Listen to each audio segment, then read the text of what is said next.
Paimon's trying to remember. What else did we put on our shopping list? Oh, what a mouth-watering smell. Paimon would know the aroma of biryani anywhere. Let's go get some. We can still add it to the list. Well, if it isn't the Traveler and Paimon. Wasn't expecting to see you here. Hello there. Oh, it's been quite a while. Huh, so you two are still hanging out together. Dehya, didn't you say last time that you were gonna head back to the desert?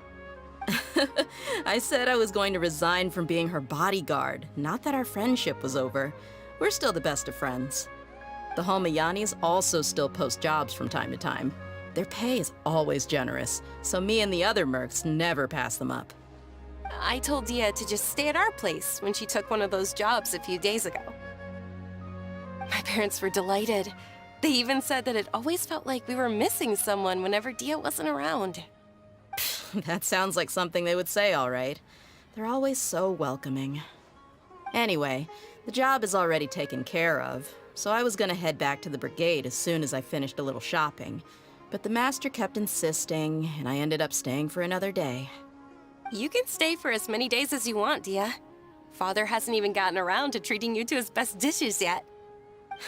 You know I'm not the kind of person to stay put in one place like that, my lady. Don't worry, though. There'll always be next time. What? She said they'll treat you to the best dishes! Paimon can't believe you can still refuse that! But wait. Didn't you say last time that you would take me on a trip to the desert? Why don't you just take me with you today, when you leave? There are so many places I still haven't visited yet. I'm sorry, my lady, but no can do. There's still a few things I need to take care of back at the brigade. Besides, the desert hasn't exactly been the most peaceful place lately. Oh, come on. Not this again. That's also what you said last time and the time before that. I know, I'm sorry. Just give me some more time, and I promise I'll plan the best trip ever for you. All right, fine. To be perfectly honest, it's not that I wanted to go, it's more like I feel like something is off about you lately. Ever since you first set foot on the estate a few days ago, you've been acting anxious and even paranoid. Have you been delaying our trip because you've run into some kind of trouble? Nah, are you kidding? You're worrying too much. Would you swear on that? Friends shouldn't lie to each other, you know. I wouldn't pry any further if you're willing to swear on what you just said. But if something really is bothering you, then just tell me. You know I'll help you however I can. Oh, looks like Junior's was onto something. You're too perceptive, my lady. Seems I can't hide anything from you. I just thought that nothing good could come out of telling you about the messy happenings of mercenaries. Knowing too much only leads to more trouble. Mercenary life is a dog-eat-dog world where Mora reigns supreme. Everything operates on a completely different set of rules. That doesn't change anything about what I just said, though. We're still friends, and I can only support you if I understand what's bothering you. My lady, you're not gonna stop until you drag it out of me, are ya? All right, I'll share what I know. Let's go somewhere else first. This isn't exactly the best place for a discussion. Okay, let's talk here. Just try not to draw any extra attention. As you may already know, the Eremites have both a lot of mercenaries and a complex organizational structure. Many mercs are no different than me, just going around looking for jobs to earn some mora. My brigade is called the Blazing Beasts. We're not a large group, but every member is loyal and brave. However, not all Eremite brigades are like mine. Some are willing to cross all kinds of lines for the sake of Mora. The most notorious is a faction known as Deshret's Relics. Deshret's Relics? Judging from the name, they must really look up to... Yep, you got it.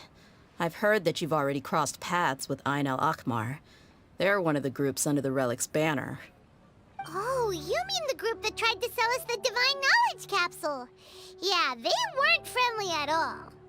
Deshret's Relics is composed of many smaller brigades like Ain al-Akmar. The Relic's headquarters issues orders to all brigades under his control. On any other day, I would want nothing to do with them. Unfortunately, though, the brigade that's stirring up trouble now is none other than Dakan al-Akmar. Dakan? I think it means beard or something. Believe me, it's a really stupid name. I found it insufferable for years. Anyway, the real issue is that Dakan al-Akmar is led by my father, Kusela. Say what now? I think I'm starting to understand your anxiety now. But what did they do?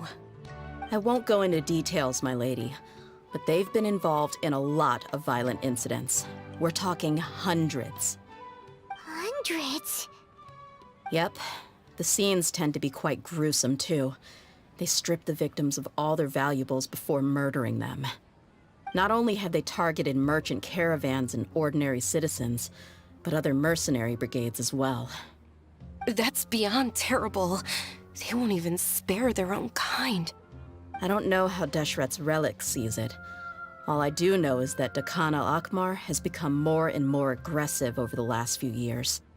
If I don't do something about them, then even my brigade or the people of Aru village could become their next target. I just wish I knew what's driven him to do this. Yeah.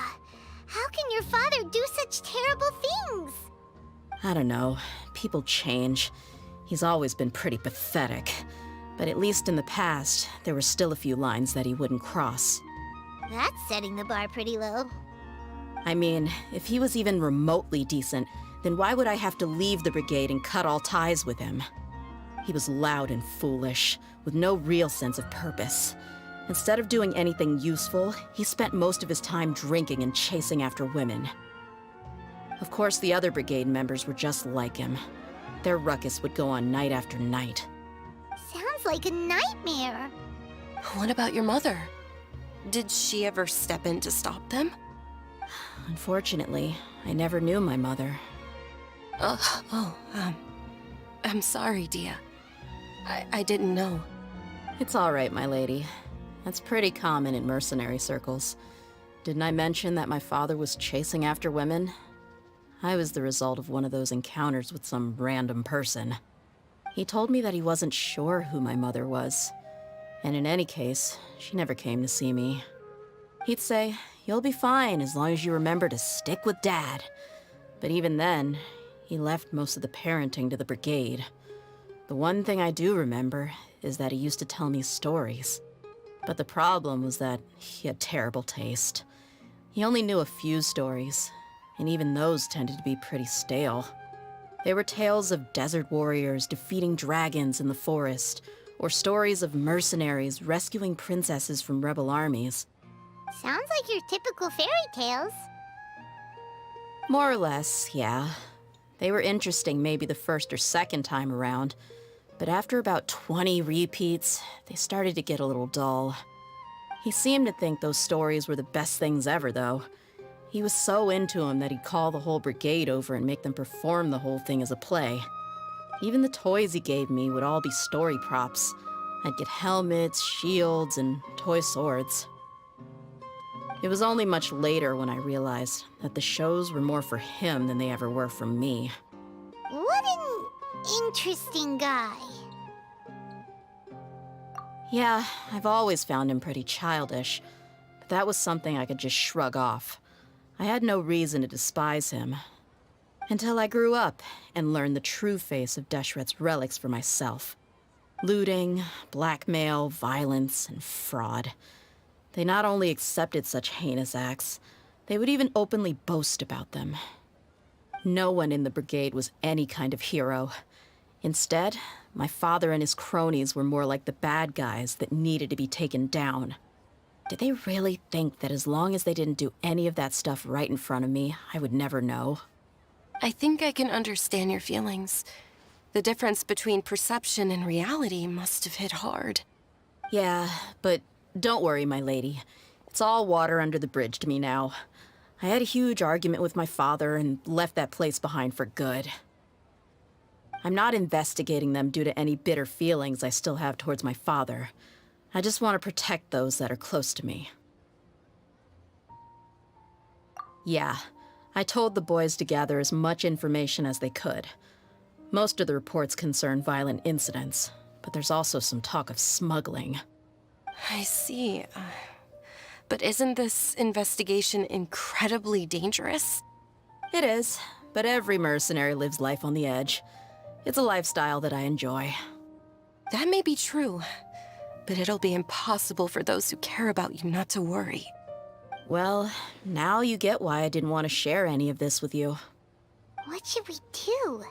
They both have valid concerns. Huh? But there's no need for you to get caught up in this mess, too. Well, he's super tough, so if he went into the desert with you, then Paimon bets the problem will be solved in no time. I'm inclined to agree. I'd feel a lot more at ease if you took him along to help. I'll wait for news from you in the city until then. Please, stay safe. I'm honored that you care so much for me, my lady. All right, then let's get moving. Our first stop will be Caravan Rebot, where we can catch up a bit with my fellow mercs.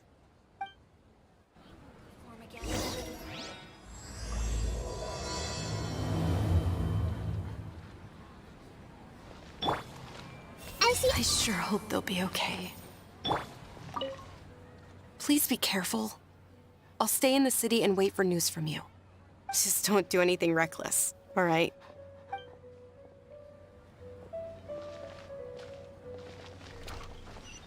I'm super awesome. It's far less fun than me.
Hey, Dehya, you're back.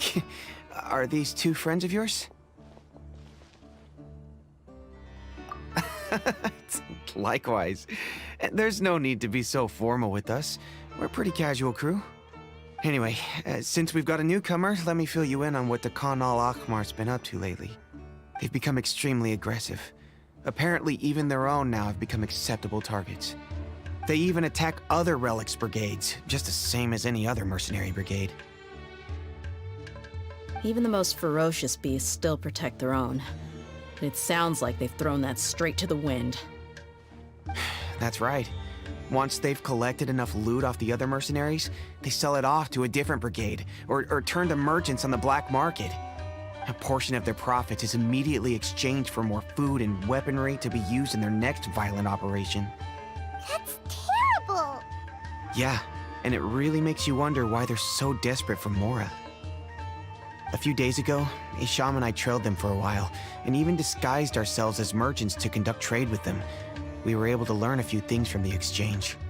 Rather than saying they're out to plunder and hoard Mora, it'd probably be more accurate to say that they're experiencing an internal power struggle. Wait, a power struggle? You heard me right. The vast majority of their victims are mercenaries from the other brigades of Deshret's relics. If their only goal was Mora, they could have gone after anybody. The targeted nature of their attacks points to a power struggle between the different brigades within the relics. That's the only plausible explanation we have. Unfortunately, we weren't able to find out anything more specific. It seems they're also trying to keep things under wraps. Oh, one last thing we discovered was that over the past few years, as the Khan al-Ahmar became more and more active, Deshret's relics as a whole became a lot weaker. It sounds mighty strange to me too. Harun, you can leave the rest of the investigation to us. Gotta say though, I didn't expect you to go on a whole undercover mission during the few days I was gone. Sounds like you were really putting your necks on the line, no? Nah, it was nothing. We're just as concerned about the situation as you are. The Khan al-Ahmar is your father's crew after all. What he said. Besides, Dehya, haven't you done more dangerous things than all of us combined? What we did is nothing compared to your experiences. Yeah. And while they went to talk with Khan al-Ahmar, I took a look at the last camp they attacked.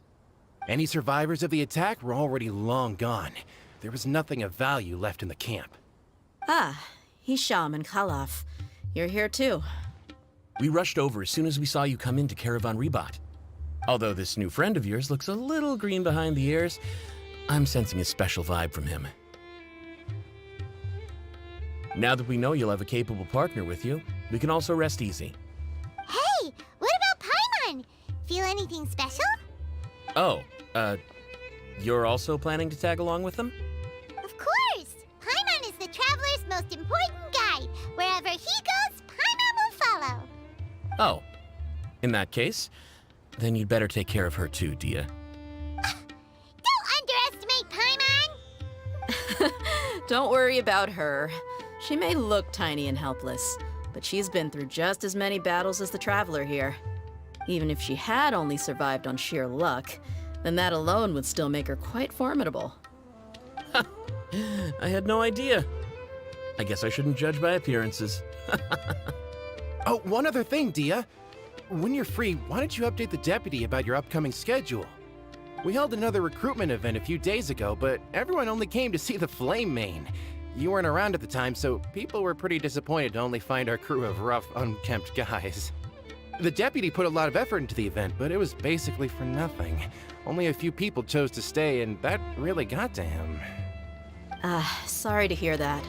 I'll be sure to bring him some great liquor next time. I left in a hurry and I couldn't make it back in time for the event. Gotta admit, I can understand their disappointment, though. You're our brigade's main selling point, after all. Now, if only the deputy could figure out a way to bring a few more smoking hot members into our ranks. Keep dreaming. Remember the last time I invited a couple gals into the brigade? You all just froze up with your mouths gaping like a bunch of scarecrows. The awkward silence and weird expressions left quite the impression on them. They were originally interested in joining us, but after that, they both told me they were too uncomfortable to stick around. Hey, Didn't we agree to never bring that up again? Huh? Wait, are you serious? Why have I never heard about this? I don't think you were part of the brigade yet. Are you kidding me? I missed a once-in-a-lifetime moment like that and you weren't even gonna tell me? All right. We can tell you about it later. Now's not the time. Hey, don't you try to change the subject. You and Hisham get your butts over here and tell me everything right now. Are they always like this? More or less. There aren't many rules or graces when it comes to mercenaries. We're used to just speaking our minds. If someone starts getting under your skin, you just yell right back at them. And if that doesn't put an end to it, then you just challenge them to a fight. But we also don't tend to take many things too seriously. Being direct and getting it all out of your system as soon as things come up is better than keeping everything bottled up, never talking about it. That's also why I never spare their feelings when I talk to them. If I want to laugh, I'll laugh. If I'm angry, then I'll unload on them. It's hard to stop once you get used to it. Though, I can never do that when I'm with the Homayanis. Hey, knuckleheads! Can you at least tell me the rest of the intel before you go back to your bickering? Yeah, you hear her, Holloff? Told you we gotta focus on the investigation first. I drew up a map. Right here is the spot. There you'll find the merchant caravan responsible for getting rid of Dakan al-Akhmar's looted goods. All you gotta do is wait and ambush them in the evening. They'll have no idea what hit them. Perfect. Thanks for that. Be sure to pass my regards to everyone else in the brigade as well. Will do. You stay safe, Dehya.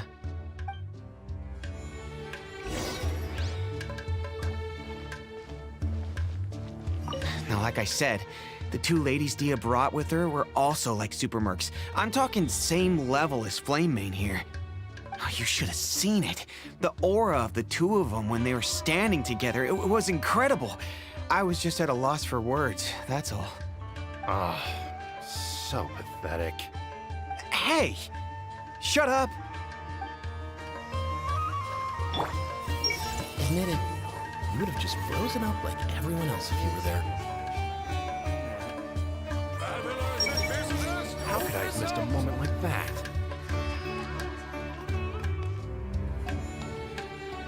Everyone hold hands! Come on. You can only trash us like this because you weren't there.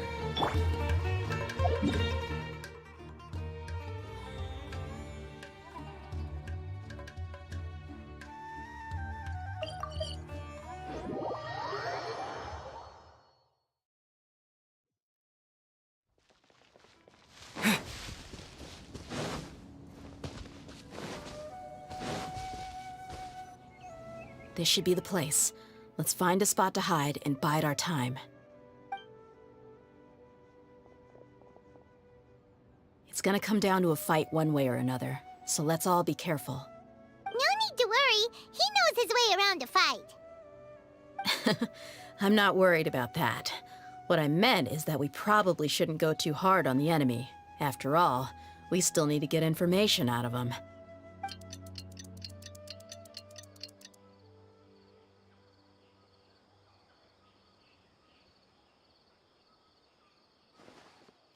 Here they come. You ready? Let's not give them a chance to react and end this quickly.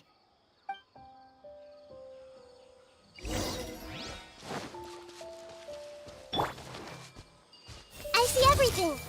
That's close enough. Feeling lucky today. Let the show begin. I'll be back.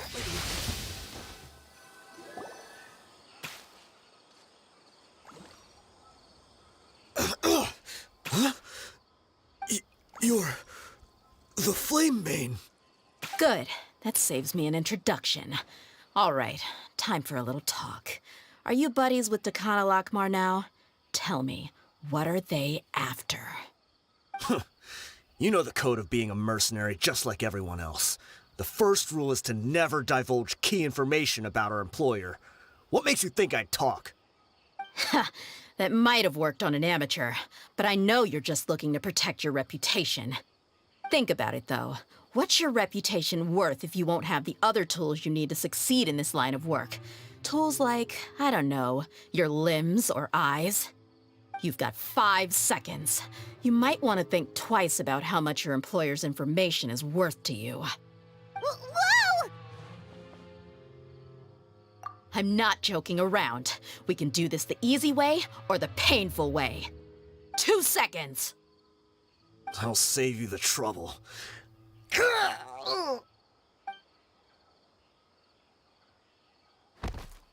Huh? Are you crazy? He tried to bite off his own tongue. Quick, search the area for any first aid supplies. I definitely didn't expect him to go that far. Thankfully, the wound wasn't too deep, and he just passed out from the pain. But why would he be so extreme? I just wanted to test his mettle. You can get a lot of mercenaries to talk just by threatening them. I didn't expect him to be willing to go through so much pain just to deny us some intel. Well, he's out cold for now. We could wait for him to wake up, but maybe it's not a good idea to interrogate him any further. What should we do? Yeah, don't worry about it. It'll be a waste of time to interrogate him again after that. He might just hurt himself again if we start asking. There are lots of goods around here. Let's search the area. Maybe we'll be able to find something. I'm really sorry.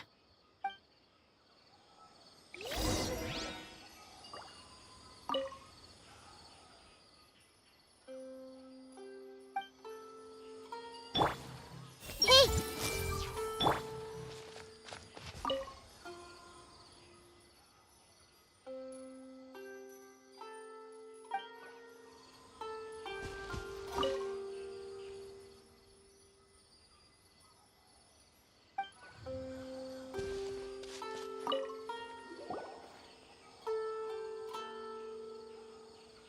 We found a piece of paper with a bunch of names on it. Maybe it's a record of something. Let me take a look. If this really is a merchant caravan, they should have a record of their transactions. Yep. I see an entry for Dakana Lakmar right here. Kusela, Idrisi, Bashar, and Takriti.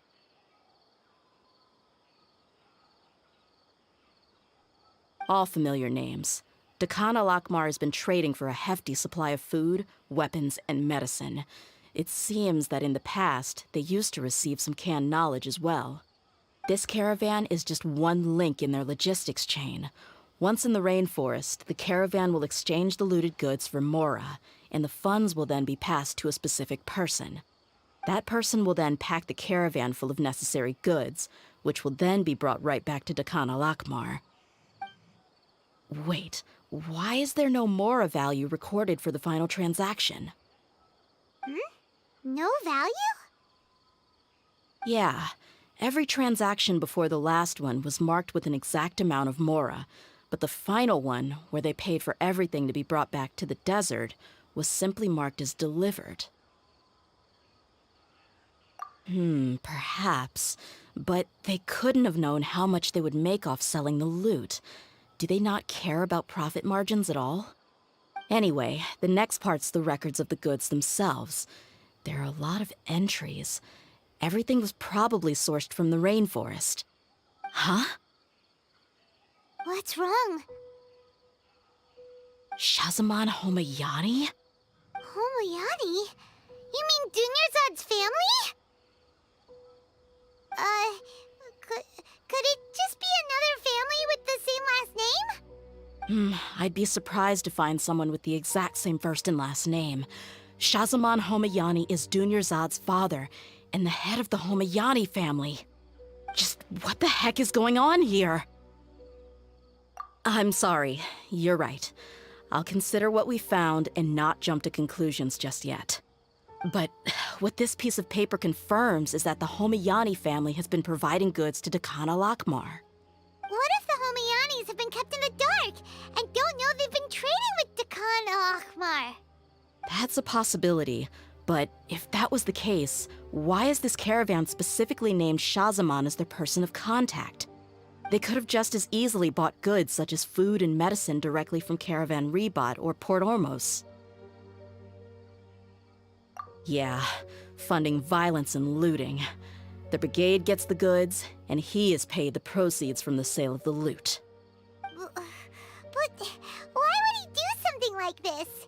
It's not like the Homianis are in need of money.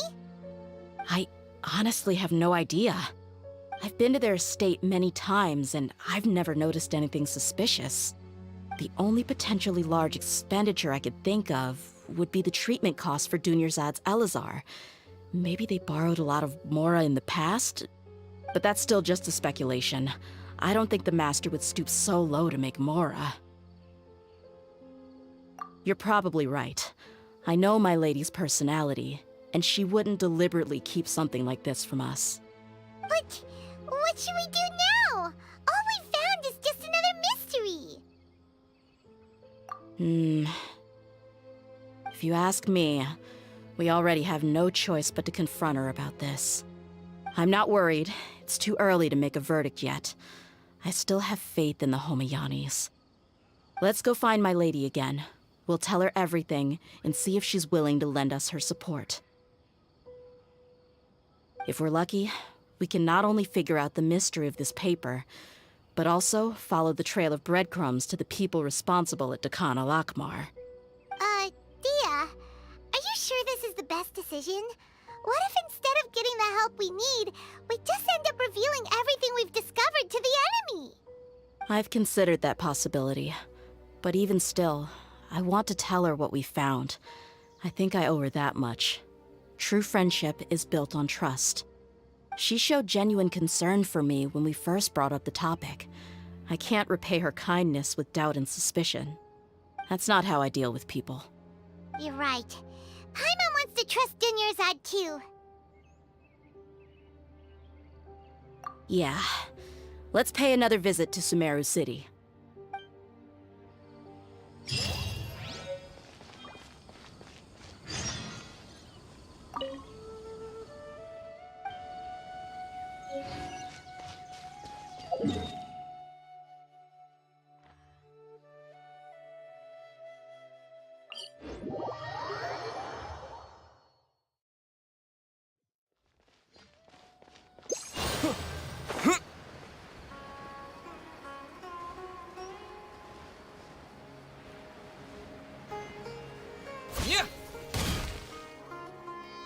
We're back, my lady. Oh, you're back a lot sooner than I expected. You mustn't have run into any trouble then. Well, how did it go? What did you come up with? Actually, we are still investigating.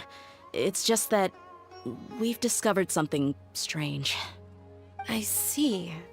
The clues you found have led you back here, in the city? Something like that. Yeah. You all look a little dispirited.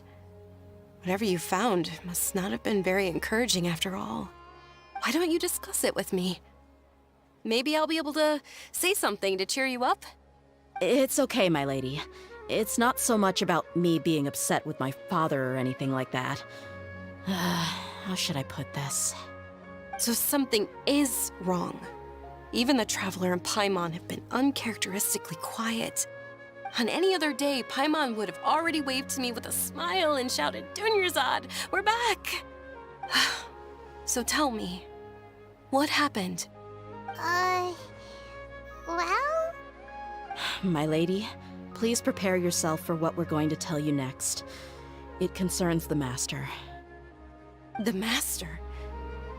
You mean my father? Okay, I understand. Don't worry about me. I'll listen as attentively as I can. My father has been supplying goods to Dakan al-Akmar? Yeah, it makes as little sense to us as it does to you. I've never doubted the Master's integrity, so I'm having a real hard time rationalizing how he could ever support an infamous brigade like them. Maybe he's not actually aware of the full story and just stumbled into the deal by accident. I can't help but agree with the Traveler. Huh? You mean you feel the same way, Dunyarzad? Thank you for sharing all this information with me. Since you've told me everything you know, I should also tell you about some doubts that I've been harboring for quite a while. In the past, I thought that my father hired a bodyguard for me so that I wouldn't run away and get lost. However, there are plenty of capable mercenaries in the Corps of 30. Why did my father go out of his way to hire Dehya? About that. Well, the Homayanis really needed bodyguards, so they reached out to the Blazing Beasts. Later, the Master told me that I was one of the best mercenaries he'd ever seen, and that I should stick around to become one of his bodyguards. He offered me a pile of mora, so I just signed on. Well, but that didn't really answer my question. Just think about it. Why did my father specifically reach out to the Blazing Beasts? Maybe the Corps of 30 just didn't have anyone available, or maybe someone recommended us. I've never given it too much thought. I think I get what you're saying. You'd think none of this was a coincidence. Precisely. At first glance, nothing seems strange or out of place. But there are many parts of the story that don't actually make any sense. If my father had always been in contact with the Khan al-Akmar, then it would make sense for him to bring Dehya into our house. You mean the goal all along was to get Dehya to be your bodyguard? No, that's too much of a stretch. I cut all ties with my father a long time ago. He has no control over my life anymore.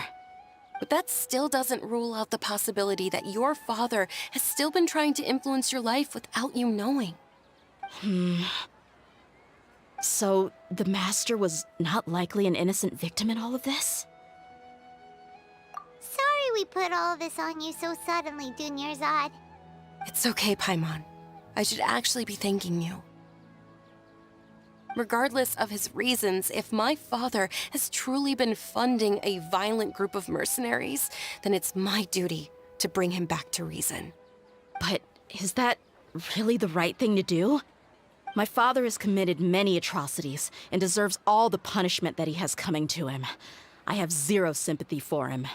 You may call me an ungrateful child, but my feelings will remain the same. However, the Homayani family has treated me with nothing but generosity and kindness. If we decide to investigate this further, we could end up implicating the entire Homayani family. I would be biting the hand that's fed me over all these years. Dehya. It's all right, Dehya. If anyone were to ask, you could always just say that I'm the one who instructed you to get to the bottom of this. You don't have to do that, my lady. I'm not conflicted because I'm afraid of taking responsibility.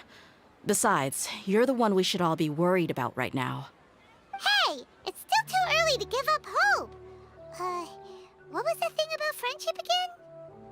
Right, yeah, trust! You said that yourself, Dehya. Besides, there's no point on getting all riled up before we've confirmed all the facts.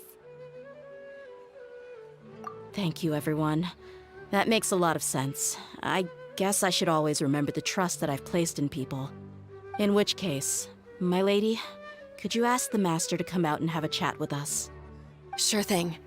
I also hope he'll be able to give us a logical explanation. Let's meet at the usual place then. Usual place? Ah, right.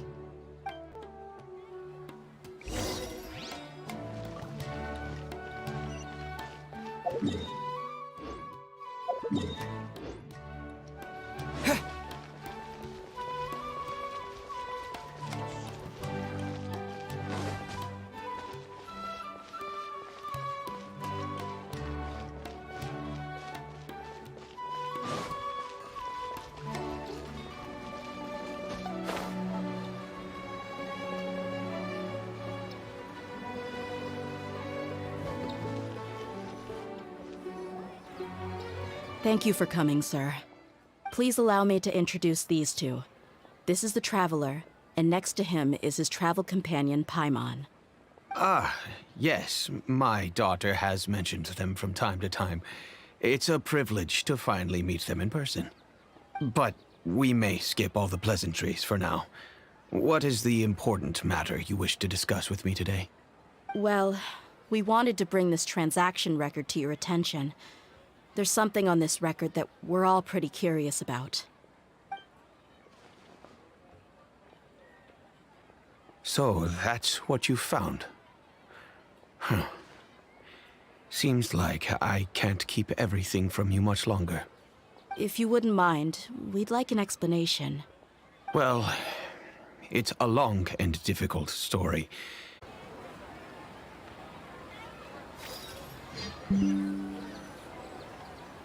Thank you for coming, sir. Please allow me to introduce these two. This is the Traveler, and next to him is his travel companion, Paimon. Ah, yes, my daughter has mentioned them from time to time. It's a privilege to finally meet them in person. But we may skip all the pleasantries for now. What is the important matter you wish to discuss with me today? Well, we wanted to bring this transaction record to your attention. There's something on this record that we're all pretty curious about. So, that's what you found? Huh. Seems like I can't keep everything from you much longer. If you wouldn't mind, we'd like an explanation. Well, it's a long and difficult story.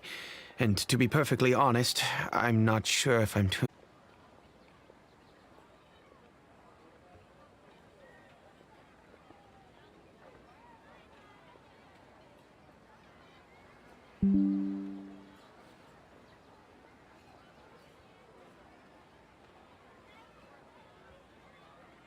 Your father, Kusela, and I both believed that. Of course, you have the right to seek and learn the truth, but I must warn you. The facts of this matter may reduce everything you've built for yourself into sand, blowing in the wind. If you must proceed, then Kusela's heartfelt efforts will also fade into the wind like a fleeting mirage. His heartfelt efforts? I'm sorry, sir, but I'm not sure I follow. I've made it this far in life without a single drop of my father's support. I have my own ideals and ways of looking at the world, as well as people and causes that I've chosen to cherish and fight for. None of these things have anything to do with him.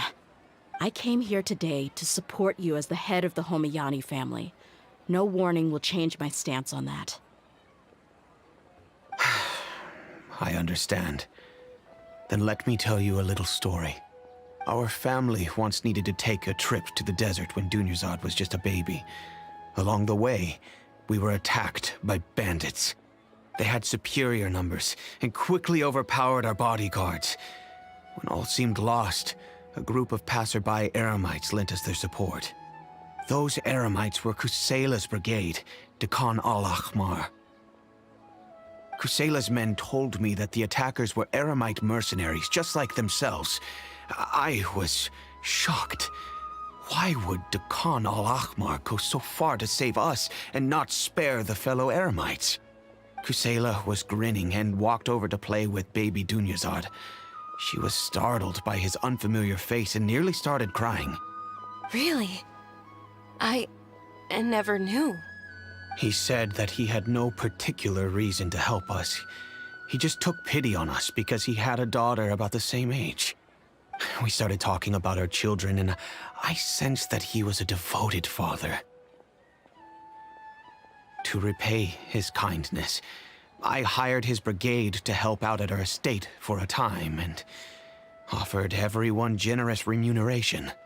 So, that's what happened. It was many years before I saw him again. I almost didn't recognize him the next time he came knocking on my door. The man I knew to be strong and healthy had been reduced to a shell of himself. He couldn't even walk anymore without his cane. So, what happened to him? He was perfectly fine when I left the brigade. I'm not too sure myself. The only thing that didn't change was his cheery disposition. He said there was absolutely nothing to worry about and that he had gotten into a fight. That was all. He then suddenly asked me if Dunyarzad, now that she had grown, would need a bodyguard of her own. At the time, Dunyarzad was going through a particularly severe bout of her Elazar. There was no need for her to have a bodyguard when she could barely leave the house. But he kept coming back to the topic. Come on, it never hurts to be safe. How do you know a bodyguard won't come in handy one day? I was completely lost at first, until he recommended the Blazing Beasts, and in particular, a mercenary named Dehya. So he was the one who recommended Dehya to you. Indeed. He didn't say it out loud, but it was clear that he saw Deshret's relics as an evil group who would eventually corrupt every member in their ranks. He was already beyond redemption, but he hoped that he would be able to detach his daughter from the vicious world of mercenary life. If Dehya could stay in my house and keep working as a bodyguard, then gradually her affinity for the desert would decrease, and she'd be able to leave her previous life behind. And that's why you offered her such generous compensation? Yes, but not just because of that. From the moment that he asked me for that favor, I also began to see Dehya as my own daughter. And that's also why I tried to persuade you to stay when you asked for permission to leave. I was willing to spend however much it took. Kusela saved my daughter and I all those years ago in the desert. I could never refuse him entrusting his daughter to me. He was always like that, acting like he's oh so smart and self-righteous. Kusela said that he'd reimburse me for a portion of Dehya's fees. I refused to take any mora from him, but he'd always sent me funds anyway. Eventually, I just accepted them as a token of his gratitude. And that went on for a while until I received another letter from him a few years ago. The letter contained a request to help him buy food, weapons, medicine, and even explosive materials. Wait! Isn't that around the time that Dekan al-Akhmar started becoming more aggressive? That's right. When I started to hear some nasty rumors, I became wary. I wanted to meet him face to face to discuss things. But by then, he was no longer receptive to my requests to talk. If I had to guess, it's probably because he doesn't want to put Dehya at risk. That thought occurred to me as well. I figured that he probably came to me for help because he had nobody else to turn to. After some deliberation, I decided to send him some food and medicine. I turned down all his requests for explosives and weaponry. I am aware that even such a reduced gesture of support could lead to others coming to harm, but I could not simply reject his plea for help. In the end, it probably was the wrong decision. I plugged my ears to the rumors and just chose a solution that made me feel least guilty about myself. If you can, please tell me where he is now. None of the things he's doing right now make any sense if he's just trying to keep me from getting tangled up in his world. If all he wants to do is steer clear of me, then maybe he shouldn't have brought me into this world in the first place. Oh no. Dehya, please don't feel that way. I'm just angry because I can't wrap my head around any of his actions. Another way? I don't know. I knew him, and he was nothing more than a childish brute. I can't understand what's going through his head. But I guess you do have a point. We haven't uncovered the whole truth yet. We still need to figure out his exact actions and reasoning for these last few years. I'll do my best to help. Of course, anything between the two of you would need to be resolved between you and him alone. I don't know Kusela's exact whereabouts. Outside of supplying his brigade with some goods, I tried my best to avoid getting involved any further with him. However, there's a man on the list named Jawed. He used to be a mercenary in the desert and is now a member of the Corps of 30. He's responsible for supplying weapons and liaising with the Dekan al-Akhmar's merchant caravan. I think he should know Kusela's whereabouts. I've heard that he likes to have a few drinks alone and enjoy the cool wind at night outside the tavern. Maybe you'll be able to find him there. Understood. Thank you, sir. Then I guess this is bye for now, unless... I'll stay and be with my father here. To be honest, I'm still a little dazed and haven't finished processing everything quite yet. My father has indeed done something wrong, but if I think about it, I'm also not sure if there was a right way to handle this problem. I feel like our only course of action is to turn everything we know over to the Core of 30 and let them render judgment. Yes. I am prepared to accept whatever verdict they choose. It's time to face my mistakes.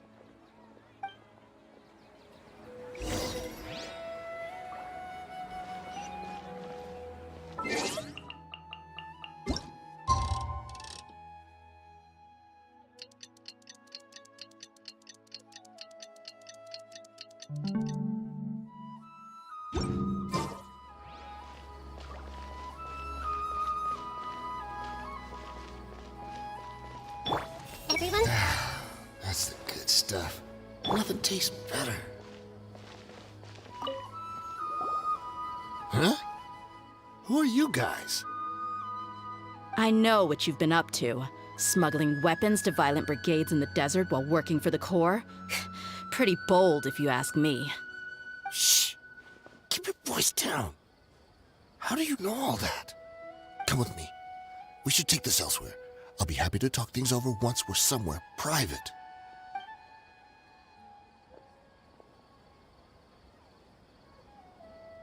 This place should do. All right. Back to my question. How did you all know about me? Don't worry about that for now. You know what kind of punishment you'll face once we report you to the Corps, I assume. Wait. There's no need to jump the gun. Let's talk this out. What are your terms?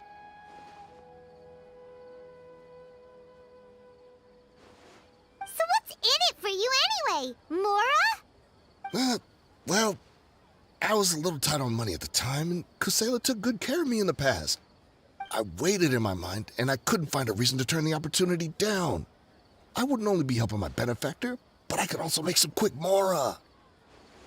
Let me tell you how it is. We're investigating Dekhan al-Akmar, and we're gonna put an end to their operations. If you provide some help for us, then we might just put in a good word later to reduce the terms of your punishment.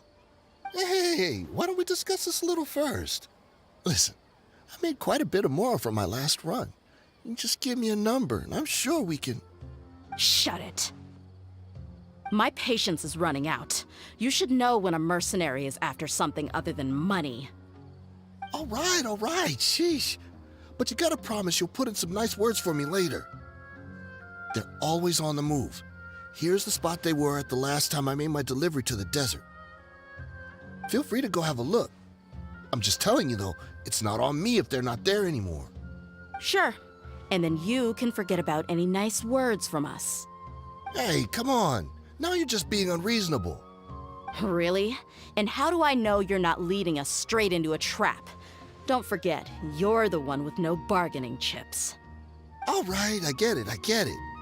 Why don't you go take a look, and if they're not there anymore, I'll try to figure out something else for y'all. Now that's more like it. Let's move. And as for you, try to stick around the city until we get back. You don't want us to call the folks from the Corps and have them drag you back to the city. Don't worry. I'm not going anywhere. Just my luck. How did I get caught by her of all people?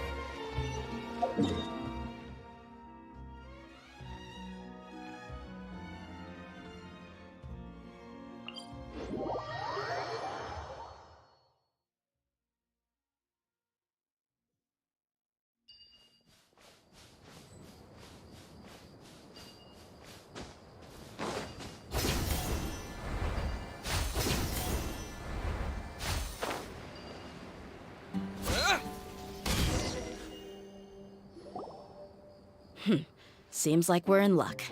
That should be their camp right up ahead. Let's go. We'll finally get to the bottom of this ourselves. I'm here to see Kusela. Tell him to get out here.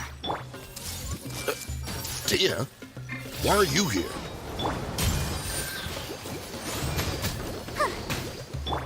Let's get it on!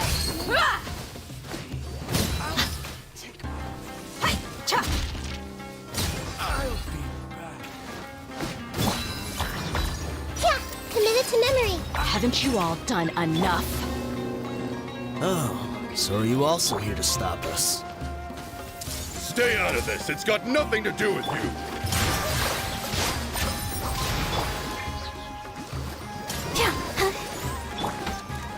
Look alive! Yeah! Ha!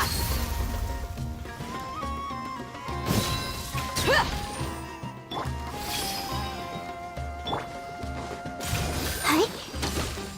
Come on, we can do it.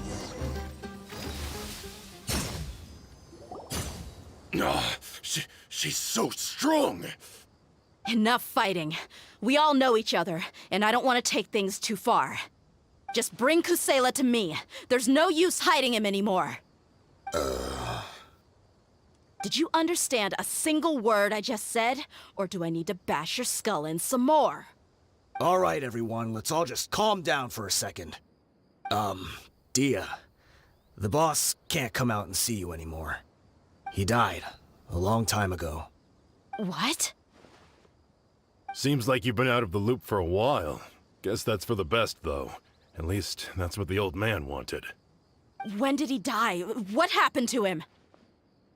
A few years ago, Kusela broke up Dakan al-Ahmar and went to the Deshret's Relics headquarters by himself. So is that when you guys started acting up? We would prefer to call it taking revenge. Every last person in Deshret's Relics must pay in blood for what they did. Let me start from the beginning. Dehya, do you know how the head of the Relics maintained order internally? Overwhelming strength and unquestionable authority? Those were a part of it, yes. But just those on their own weren't enough. They had another tool at their disposal. They called it a person's record. Regardless of whether they joined by their own will or were coerced, every person in Deshret's Relics were forced to leave a record of themselves at headquarters. Whether it be their deepest sin, some unforgivable act, or their most immoral exploit, the record served both as a symbol of loyalty and the perfect material for blackmail. That's precisely it. Every one of us have a record. Me, Bashar, Tikriti, and all the boys who grew up with Dehya and ended up joining our ranks. But you, Dehya, you were never asked to provide a record, were you? I never even knew this was a requirement. You were probably the only person in all of Deshret's Relics who didn't know about it. Ever since you were born, Boss had been trying to shield you from this organization's sinister rules. Not only that, but he also banned all of us from committing any nefarious acts. He said he'd take care of the dues we had to pay regularly to headquarters. But in the end, he was just an ordinary person. What could he do? He was forced to go to headquarters again and again to account for missed dues and incomplete records. He'd come up with all kinds of excuses and get beaten up as a result. We all knew he was doing that for you. He wanted to get you out of this world, no matter what it took. And that's why he became a shell of himself and couldn't walk without a cane. Wait, but that doesn't make any sense. I didn't know about any of this, and I'd never seen him get injured or beaten. Because you were too young at the time. How would you ever tell between wounds from a beating and wounds from battle? When you left home after that final argument with him, he seemed to age by a decade overnight. Even his hair went gray. So, even the blazing beasts were... Yep. It was all his doing. Had he not arranged them to come to you, you probably would have been reduced to a pulp before you ever left the desert. A few years ago, Boss said he needed to make another trip to headquarters. He was already pretty weak then, and we all assumed he was going to get beaten again. I suggested that he hand the role of leadership over to me, but he said there was no longer any need, since the Khan al-Ahmar would soon be no more. His words made no sense to me, but that night, we heard that a massive fire tore through headquarters and razed everyone's records to ash. Everyone gained their freedom that night. Many members fled, not just from our ranks, but from the other brigades as well.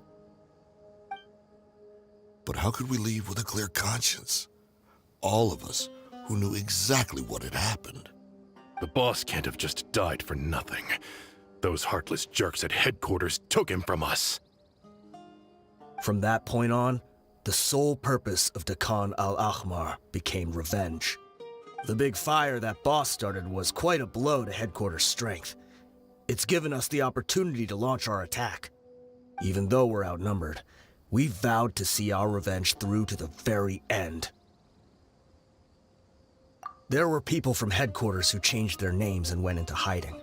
Some fled to other brigades, and others escaped to the rainforest.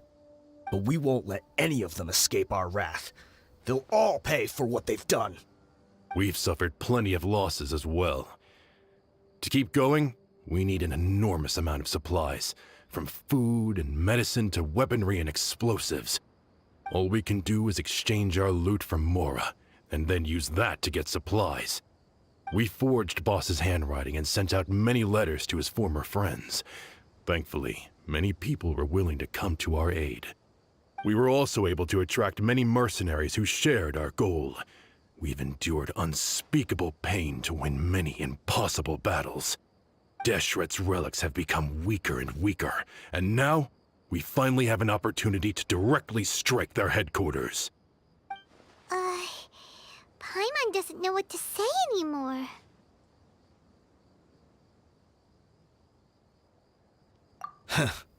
We do know right from wrong, but we were sinners from the very beginning. We do not deserve the freedom that the boss won for us with his life. Boss always loved his old-fashioned hero stories. Those tales about sacrificing yourself to save the world. We used to always laugh at him for it. But in the end, he really went and lived those stories out himself. As for me, I never considered myself a hero. We're all the lowest of the low. We have no right to even imagine such an existence. But maybe those hero stories he liked foreshadowed everything that was to come. The spirit of the hero touched all those he had saved, and more people joined his cause. Maybe we were all just acting along with the play in the beginning. But as we acted the parts and recited the lines, we were drawn in. And now, we want to see the story through to the end. I'm sorry, Dehya. I know you always found us insufferable ever since you were young. Just think of this as a madman ranting. I'll go with you. Huh? Dehya? You wanna go with them? I grew up with these guys, and I know they're not bad people. It's just that some situations get so bad that it's difficult to tell good from evil. All I know is that Deshret's relics must be destroyed. Furthermore, I want to go see the place for myself. I want to know if my father is still there. I know you don't want to get involved in this, so there's no need for you to tag along. I can do this on my own.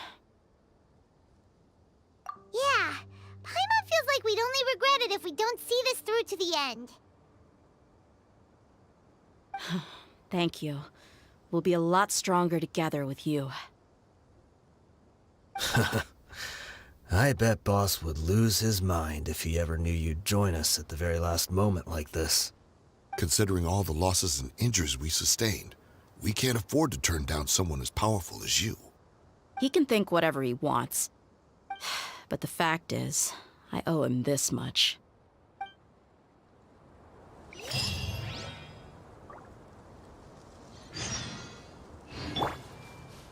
Wait! I guess it all comes down to this. Oh, my son. Deshret's relics are about to become history. I guess it all comes down to this. What a bummer. I just had to get injured now, right before the final fight. Be sure to punch one of them for me, huh? I guess it all comes down to this. Oh, my son.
We sure didn't run into much trouble on the way here. Should be. I don't think they have enough manpower left to post guards and defend their perimeters.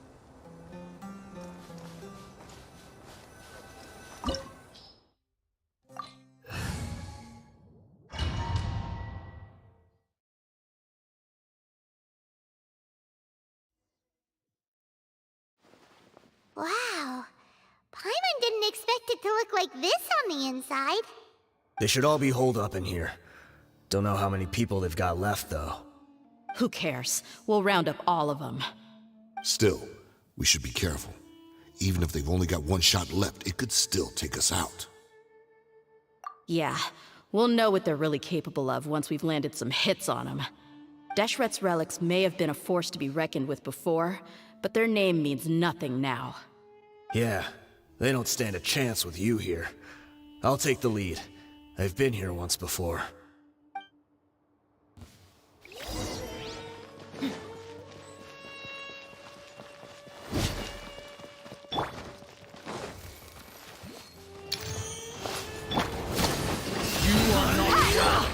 Fallen leaves, adorn my night! Witness the power of Gugwa. Following orders. Need.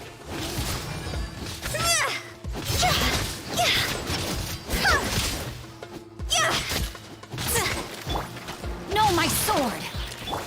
Let's get it on! The wind knows me.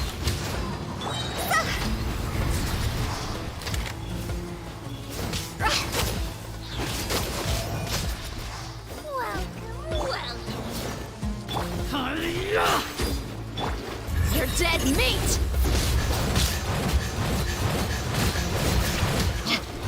You want this one? Into the wind. As one with wind and cloud. Ring cutter! Toss over!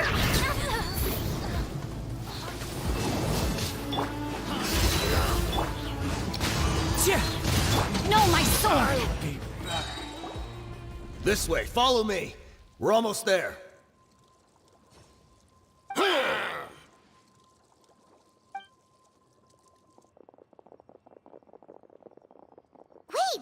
They went charging ahead without checking for any traps! Hey, you guys okay? It seems like we just got trapped in here. Don't think we triggered anything else. Watch out, the enemy's coming from ahead. Well, now that things have come to this, seems we'll have to fight our way through. Don't worry about us. We knew something like this could happen. Go and take a look around. There could still be another way through. Let's go! We can't let the boss down! Let's check if there's another way! The sooner we can make it through to help them, the better! Let's see. I think I see a way through over there, but it's being blocked by something. Let's try our luck with that mechanism. Okay, let's go!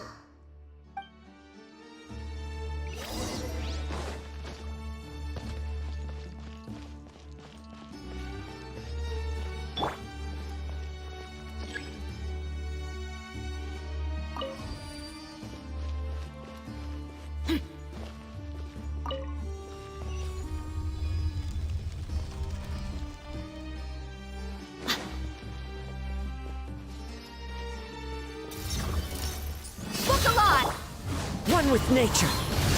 Rain outlines your fate.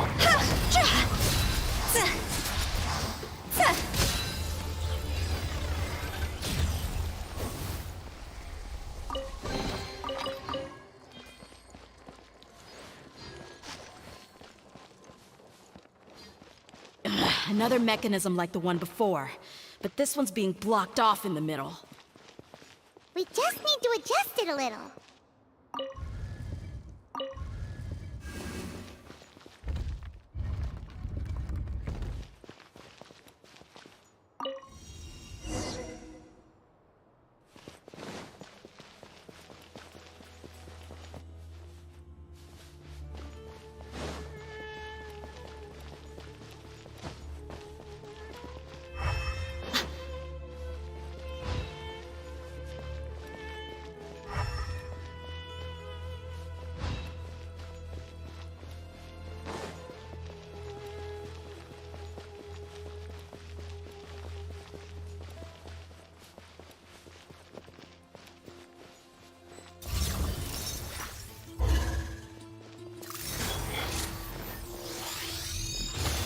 Let's get it on!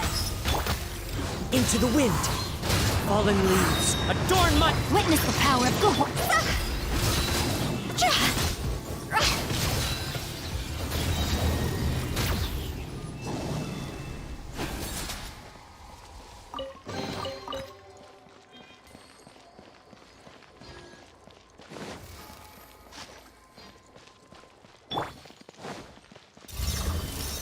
Know my sword. Rain outlines your fate. Let me weave you a... This isn't good.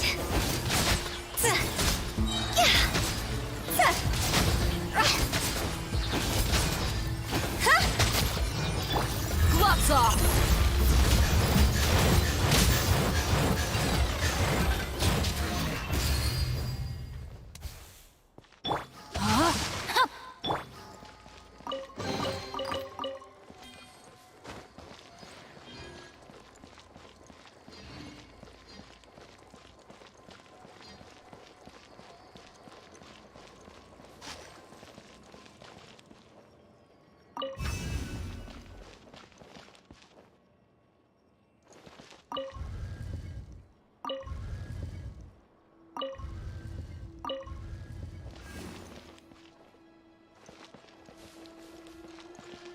Huh?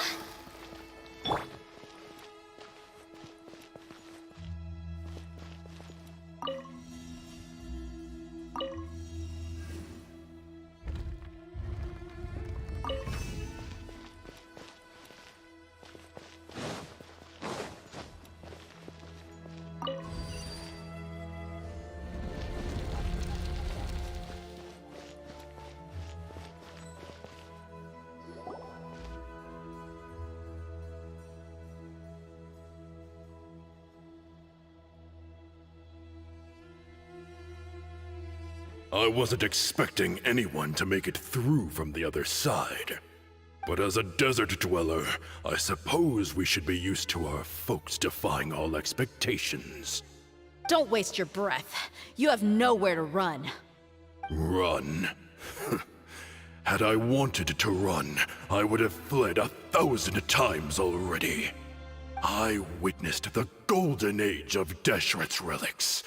Even if I could leave this place behind, all that awaits me now are endless days of humiliation and ruin. Even now, my brothers and I still believe in one thing. The greatest should never live to remember their fall.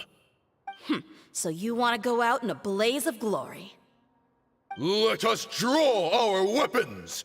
We will show them the true power King Deshret bestowed upon his followers. They are but two, while we hold within ourselves the entirety of the relic's glory. Wave 1, charge! Eliminate them! Look aloft! Clouds high. The birds call. The wind knows me. Know my sword. Rain outlines your fate.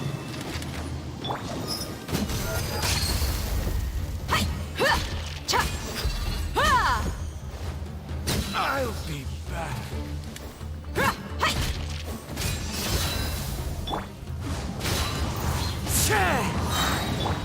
Don't think that you've won. We're just getting started. Ring cutter.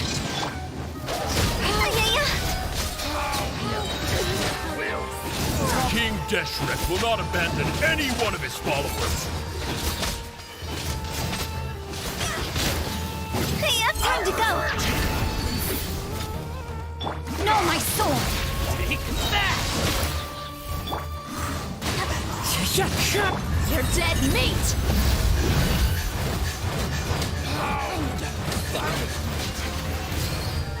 Let's get it on! Into the wind. Brothers! With me, this is where we'll prove our faith. Do you all just want to die? None of us plan to leave this place alive!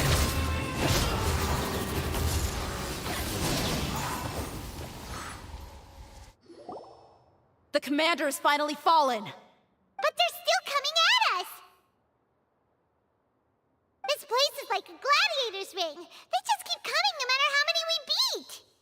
Yes, keep fighting! There's no need to fear, and no need to back down! This is our last stand! When the next wave comes, try to draw away their attacks. I'm going to see if I can take out that high platform.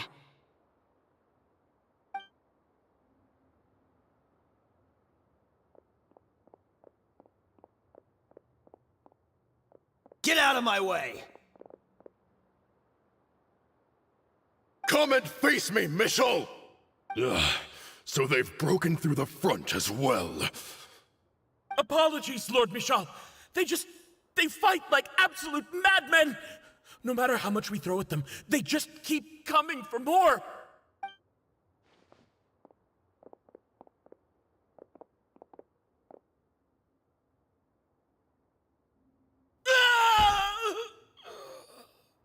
So, it would seem like this is the end.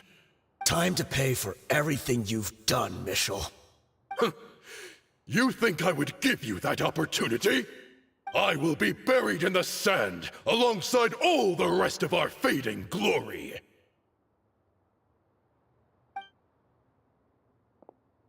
Hey, wait!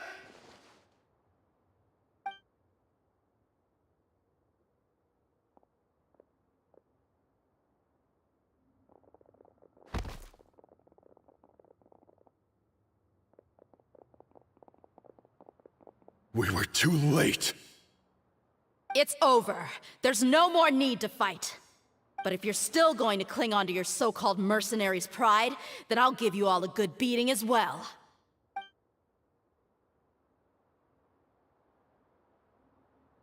Hey, Dehya! I found the mechanism. I'll get you all back up here right away. Let's go.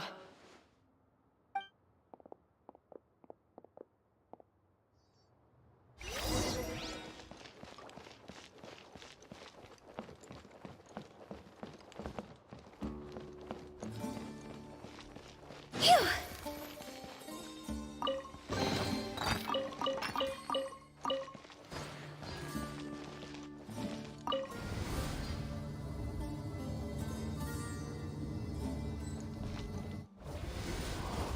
Who are you filthy rats? And why are you always pestering us? You call yourself a member of the infamous Deshret's relics, and you still can't even tell who's made it all the way to your headquarters? Who knows what intent a bunch of rats may have? We try to catch a couple, and you all just show up on the other side instead. How are we supposed to figure out what you're after? Hey, have you ever heard of a man by the name of Kusela? Why would I know? It's not like I'm in charge or anything. This is your last chance to talk. Hey, I said I don't know anything. I'm just an average member here. I'm telling the truth. If you're here to find someone, why don't you look through the records yourselves? Who can remember every name and face with so many people coming in and out every day? The irony. His life became a light for so many, yet to others, it wasn't even worth remembering. Where's the records room? Answer me! It's right over there. All the files are in there. You can go through them as much as you want. It's not like any of them still matter anyway. I mean the old records room. The old records room? You mean the one that got burned down? Kusela. Ah, yeah, I remember him now. The guy who could hardly walk. Watch your mouth. That's our boss you're talking about. He was definitely faking it. We all let our guard down as soon as we saw him come hobbling in. But in the short time it supposedly took him to take a dump, he'd already gotten away and started a fire in the records room. He couldn't have possibly outrun us if he wasn't a fraud. And after that, Deshret's relics fell into complete disarray. Stop wasting our time. Every one of us here is perfectly aware of what he had done. Tell me, where is the old records room? It's just over there. Go see it for yourself if it means that much to you. There's nothing left in there but ashes. No human could ever survive that kind of inferno. Bashar, Tikriti, let's go. We'll leave the others here to guard these guys. Spare them no mercy if they try anything.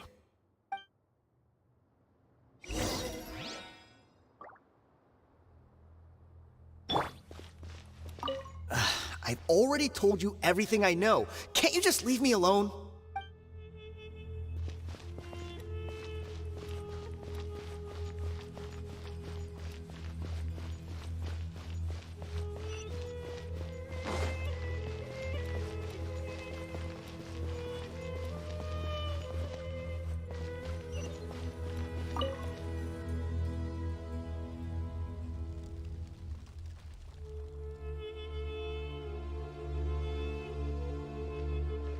So, this was his final destination. How did he do it? Getting past all the guards with a limp and sneaking in here to start a fire? If he was nimble enough to do that, then he must have been able to get out of here after starting the fire, right? Dehya. I'm sorry. I know it's just wishful thinking. Let's look around. Maybe we can find something that's been left behind.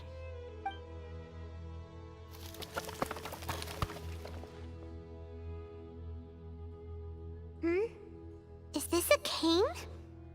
It must be the one that Dehya's father used. Kusela. Thanks for everything, boss. We're fortunate to somehow find that cane after that fire. Let's split up and look around some more. What if something else has been left behind? But what else could survive a fire like that? Huh?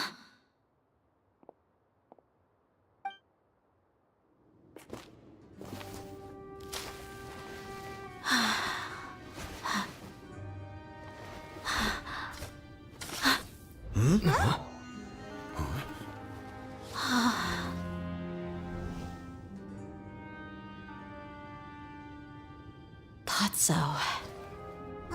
Wait! Isn't that the toy sword you played with as a child?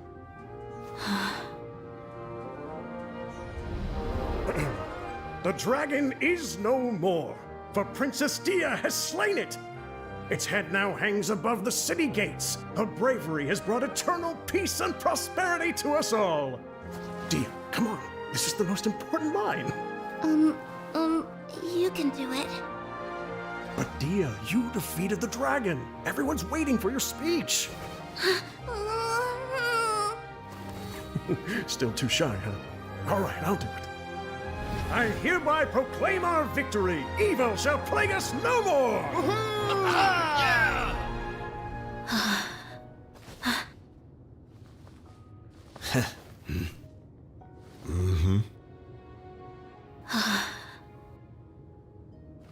I hereby proclaim our victory. Evil shall plague us no more, Dad.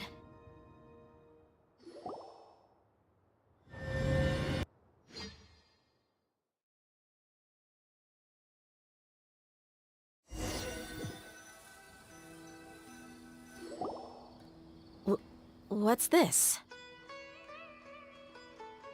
Don't you remember?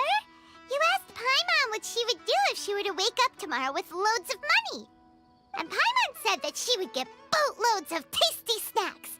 You looked super confused at the time, but said it was an adorable thing to say. These opportunities don't come by often. So today, Paimon's gonna treat you to a special crash course on Paimon's life philosophy. Hey, come on! Paimon's not that stingy. Anyway, the point is that you should eat to your heart's content. You'll feel better for sure once you've gotten something in your tummy. Dunyarzad will also be here shortly. She's already heard that we're back. Aw, thanks, you two. Honestly, this is very unlike me. I just had a lot on my mind on our way back, so I didn't know what to say. My chest was filled with all kinds of intense emotions. They just shook me even more than all the feelings we've shared during our previous adventures.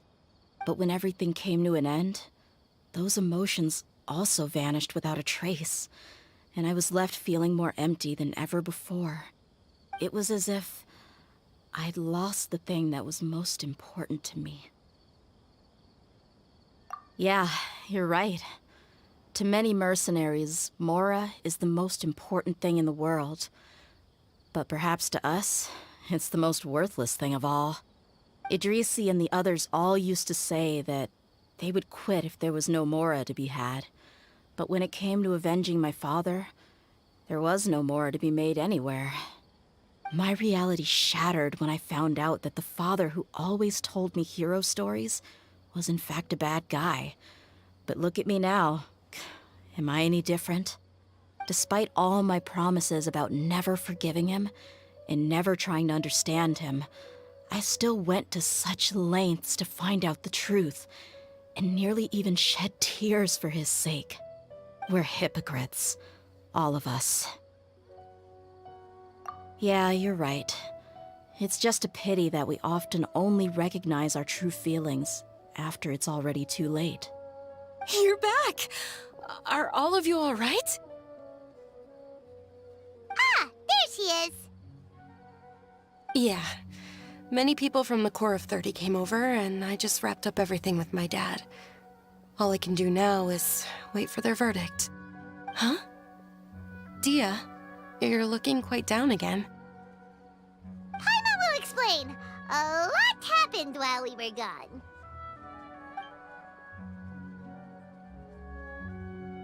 I'm sorry. I really should have controlled my emotions better. I just... It's all right, my lady. You were hurt by all of this as well. Truth be told, I'm starting to feel a little guilty watching you cry like this. But Dehya, your pain must be even worse. You shouldn't need to comfort me. Hey, don't worry about me. If anything, this whole thing has finally shown me the difference between illusion and reality. My father probably thought that people could settle into new lives as long as they moved to a new environment. That thought has even crossed my mind a few times. It's like saying, what's wrong with adapting to a new life? However, there was always something deep within my mind that refused to accept it. This impulse brought me great turmoil, and even made me feel ashamed for turning my back on your father's kindness. But now that I consider it again, it all makes sense. The desert sands are a part of who I am, and I will never be able to lead a peaceful existence. I understand how you feel. That doesn't mean I won't be making any changes to my life, though. As an example, I'm now thinking about taking on some small odd jobs. It's just like Idrisi said. I also want to catch up to my father and become a character in his play. Even if the ending of the story may be childish and ridiculous, it won't really matter. Isn't that neat, though? Oh, you'll be a whole new kind of mercenary, one that's not out for Mora. Why don't we go for a change of scenery once we finish eating? What about stopping by the Grand Bazaar again? Right. You said you wanted to get a rug for your family. We'll come along too. I can't thank you enough for taking care of me this entire time.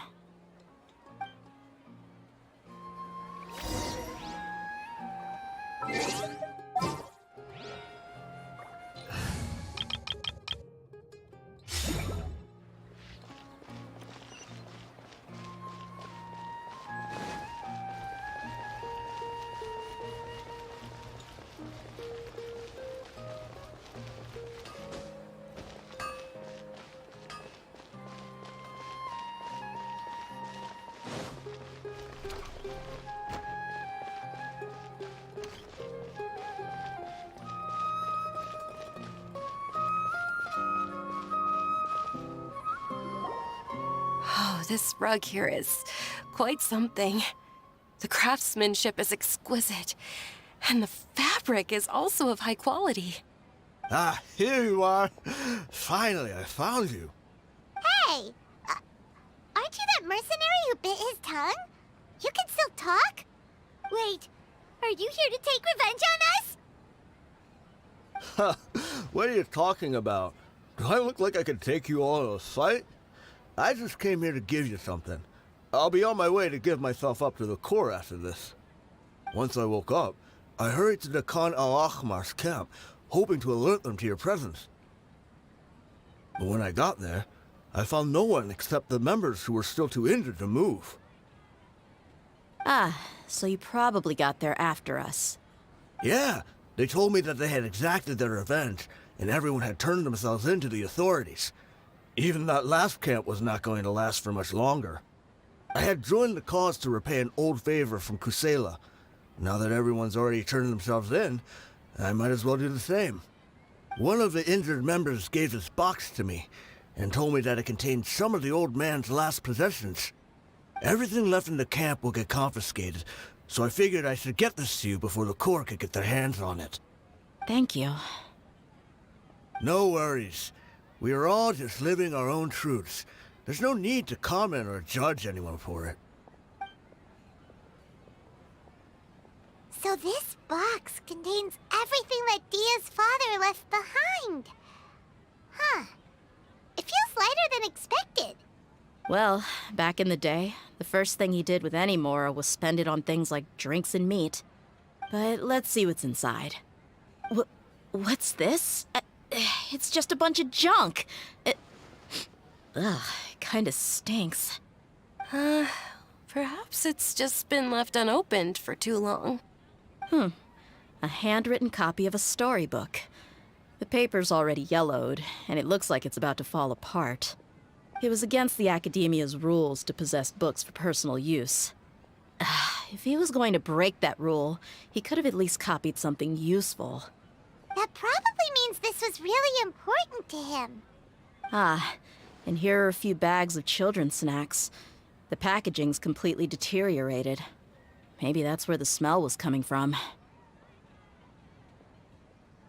Did he get those for you? Yeah, but here's the thing, though. Even when I was a child, I was never a fan of these kinds of snacks.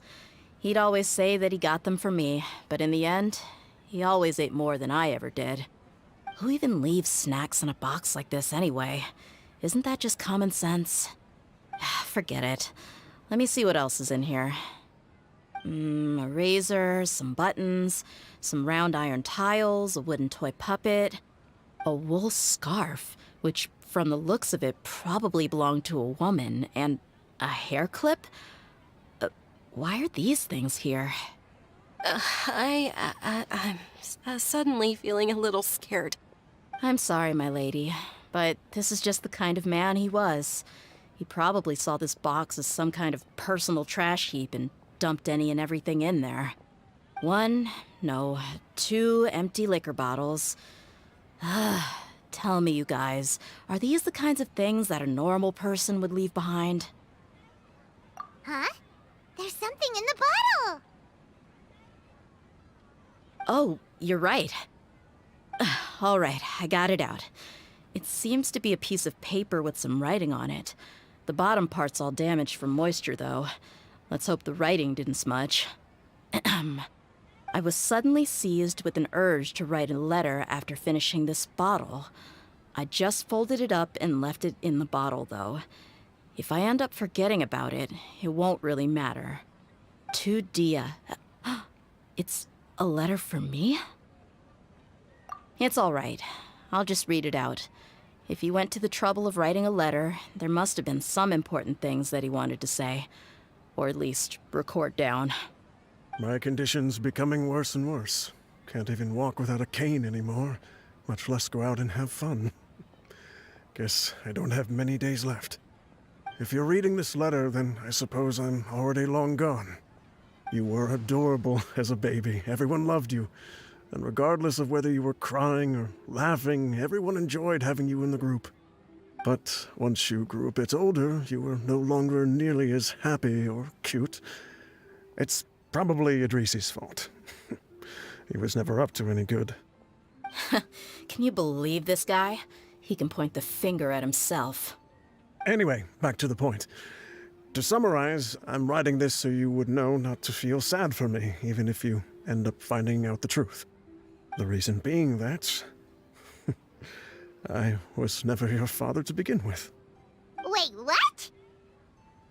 Surely, he must be joking, right? I don't know. I was quite formidable when I was young, and 100 times cooler than some so-called flame main. Really felt like the whole world was under my feet. With just a teeny tiny bit of effort, I felt I could rule over the entire desert. But as fate would have it, I went out into the desert for a drink one day and discovered a baby in the sands. It was you. You were just lying there, small and helpless. You were so tiny that if the wind blew for just a little while longer, you would have been buried forever. But your cries were so loud they made my head hurt. Now that I think of it, you really were a bundle of energy. Sounds like he's serious. I told Idrisi and the others that I had slipped up with a woman while out and about. None of them even doubted me. I'm sorry that I had to lie to them for so long, but I really had no other choice. I was their most esteemed leader, after all. It's not like I could just tell them that I suddenly wanted to play at being a father. At this rate, I'll puke up all the liquor I just drank from this bottle. Anyway, Dehya, you possess the kind of freedom and kindness that we could only dream of. As far as how you should live your life, that'll be up to you to decide. That's the end of the letter. In the end, he was still thinking of me as a little child. I suppose, or I would have suffocated under the sand a long time ago. He was a good father to you. The fact that he wasn't a blood relative doesn't change that. Yeah, it's just a pity that we had to learn the truth of everything like this. Do you already have some ideas about the decision that he wanted you to make? I do. If he first found me alone in the sands, then I want to try my hand at finding the person who abandoned me. I just have one wish. To tell them a story. That there once existed a childish and foolish jerk with a heart of gold. And that only under his care was I able to grow and mature into the person I am today. If you end up finding any leads, can you share them with us? We go on adventures all the time. Maybe we'll be able to find some information for you. Sure, I appreciate it. I wasn't expecting you to be so enthusiastic. I'll help too. Thank you. All of you. Thank you so much. My life has certainly had its twists and turns, but I've always considered myself lucky. Because no matter where I've gone, I've always been surrounded by incredible kindness.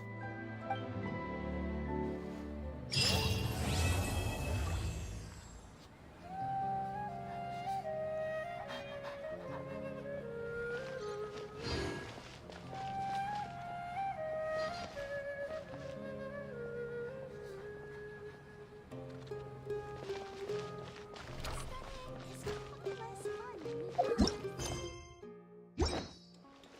thought.